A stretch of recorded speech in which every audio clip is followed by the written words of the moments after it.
I'm gonna show you guys one of the Ned rig baits that I use the most. I think is the most versatile. It's the place that I start when I tie on a Ned rig. It's of course a Zman plastic. If you're using a Ned rig and you're not using Elastic, in my mind, you're really not doing the Ned rig. That plastic just seems to work the best when you're talking about using a Ned rig because it floats, it's buoyant, it's softer. It lasts a lot longer. You're gonna catch a lot of fish when you're using the rig, so it just works best. But the Hula Stick, this is it right here. The Hula Stick, you can see it's a 4-inch bait. It's one of the reasons I like it a little better. It's a 4-inch bait, so it's a little bit bigger. A lot of your Ned rig baits are 2 3/4, 2.5 inches. This is 4 inches. I can always cut it back, but I can't add 2. So sometimes I cut it back, sometimes I leave it as standalone. But I'm gonna show you about 5 or 6 different ways you can rig this particular plastic. And I'll tell you why I think it's, without a doubt, probably my favorite and in my mind the best Ned rig bait. Traditional way is just going to be the finesse shrooms head. I prefer the finesse shrooms. It has a lighter wire hook. I like the lighter wire hook. Better hook penetration on lighter line. It just works for me. Just the traditional way is just with an exposed hook. Everybody's pretty familiar with this. That's it. You got an exposed hook and a plastic, just like that. That's pretty traditional. I'm sure you've seen that before. Now, with this same bait, with it being a little bit longer, it works really, really well on a weighted wacky rig hook. It's really simple how to rig it, but it's just not a bait you would typically think works really good as a wacky rig. But the 4-inch Hula Stick has a little bit more length, and it just gives that bait a little bit more of a backstroke motion when you part action on it. What I like to do is just hook it not in the dead middle, but a little bit like the first third of the bait. I think works best towards the first third of the bait. And you see it's kind of off kiltered a little bit, and that's on purpose. You see how the back of the bait just kind of sags a little bit when you got it out of the water.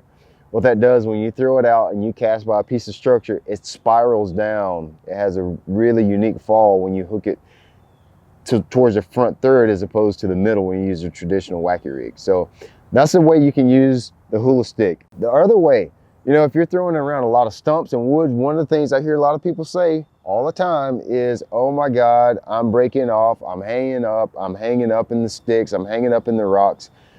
Dude, you can take the 4-inch Hula Stick and use it just like you would a traditional shaky head bait. Just flip it over, rig it up just like you would normally, like a normal shaky head. Go about 1/8 into the plastic, pull it through, and just flip it over and rig it like you would a normal shaky head soft plastic. That works just fine. You can use the Hula Stick for that. Moving on, you probably haven't used it on a drop shot, and this bait is killer on a drop shot.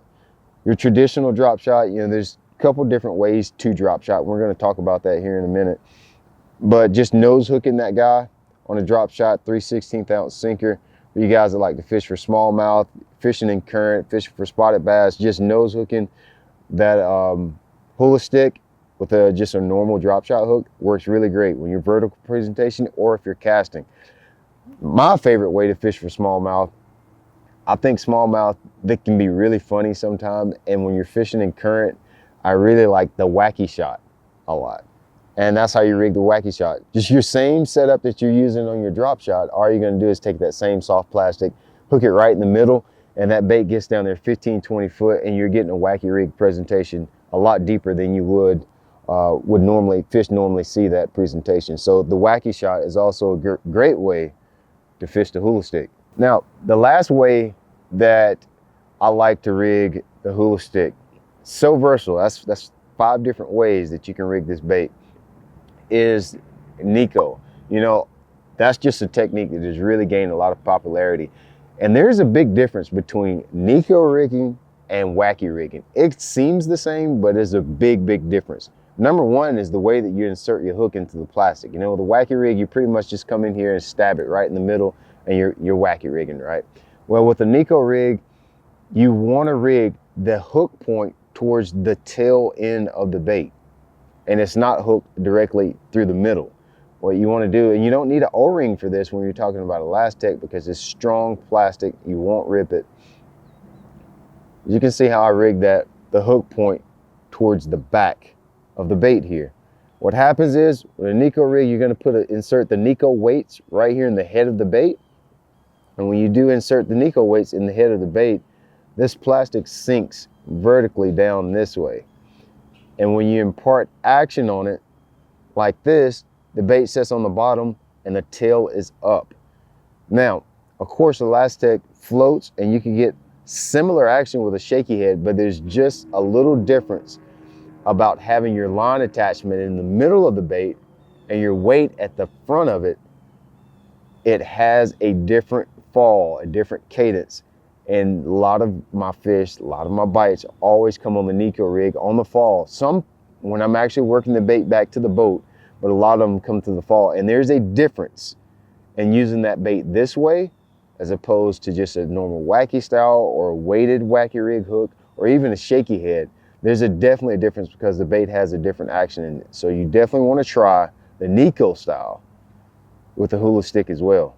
So there you go. There's about 5 or 6 different ways that you can rig just this one bait right here. So that's why it's my favorite bait. You can cut it back. It's a little bit bigger. You can leave it as is, but you can rig it a lot of different ways, and you can catch fish in a lot of different circumstances and water conditions with just one bait. And that's why I think it's the best.